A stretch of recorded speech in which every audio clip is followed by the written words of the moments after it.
Subscribe करें श्री चिन्मयानंद बापू जी के YouTube channel को और हमारे वीडियोस को सबसे पहले देखने के लिए बेल आइकॉन को दबाना न भूलें। गोस्वामी तुलसीदास जी ने गुरुदेव की वंदना न करके उनके पद कमल पराग को प्रणाम किया। तो पराग के यहाँ कई अर्थ हो सकते हैं, उसकी चर्चा हम लोग कर रहे हैं। और साथ ही साथ हम लोग एक दिव्य अनुष्ठान भी कर रहे हैं, माता लक्ष्मी की उपासना।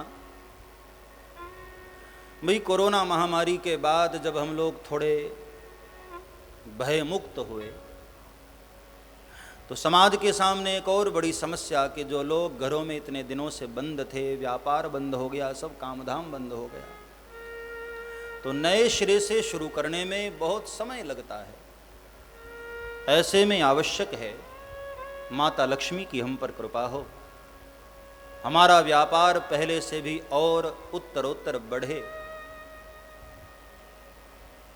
हमारे भीतर से भय मिटे, शोक मिटे, संशय मिटे, अशांति भ्रांति मिटे। और मैंने आपको बताया कि कई जगह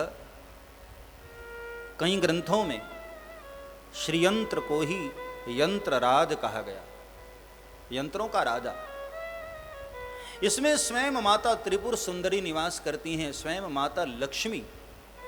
एक जगह तो बोली है माता लक्ष्मी की श्रीयंत्र में मेरे प्राण बसते हैं। श्रीयंत्र जिसके घर में है, माता लक्ष्मी तो वहां आना ही है, उसको कन्फर्म है।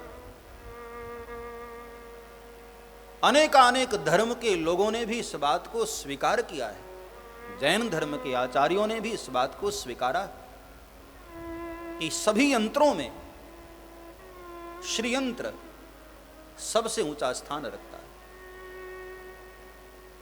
जैसे सभी प्रकार के जो कवच हैं, उसमें माता का जो कवच है, देवी कवच, दुर्गा कवच जिसको कहते हैं, बहुत पावरफुल है, बहुत जबरदस्त उसका फल है। उसी प्रकार सभी यंत्रों में श्रीयंत्र जिसकी अगाध महिमा है, अनंत महिमा है, हर प्रकार के रोगों से भी हमारी सुरक्षा करने वाला श्रीयंत्र,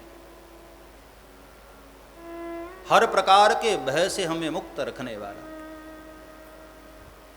जिसके घर में श्रीयंत्र है वहां कभी दरिद्रता नहीं होती, वहां कभी अशांति नहीं होती, वहां किसी प्रकार का कोई शोक नहीं होता है। और स्वाभाविक है, लक्ष्मी है तो भाई वहां लड़ाई झगड़े भी नहीं होते हैं। जहां सुमति तहाँ संपत्ति नाना। हाँ, तो हमें अपने मंदिर में श्रीयंत्र, स्फटिक का जो श्रीयंत्र है, स्फटिक स्वाभाविक रूप से शीतल होता है, उसका जो गुण है, कई सैकड़ों वर्षों तक एक स्थान पर बर्फ गिरती रहे तब वहां स्फटिक बनता है। और इस स्फटिक में आचार्य विद्वान लोग जो इसके जानकार हैं, वो श्रीयंत्र की संरचना करके जब प्रतिष्ठित करते हैं तो ऐसा श्रीयंत्र, ये अकाट्य सत्य है, आप प्रयोग करके देखना। आदिगुरु शंकराचार्य भगवान ने भी जब तपस्या किया और भोलेनाथ ने प्रसन्न होकर उनको कहा, उन्होंने जीवन में प्रयोग किया। जगत के कल्याणार्थ श्रीयंत्र की उपासना करते हुए उन्होंने जो आशीर्वाद पाया, उसके फल स्वरूप जगत के कल्याणार्थ वो निकले और कल्याण हुआ।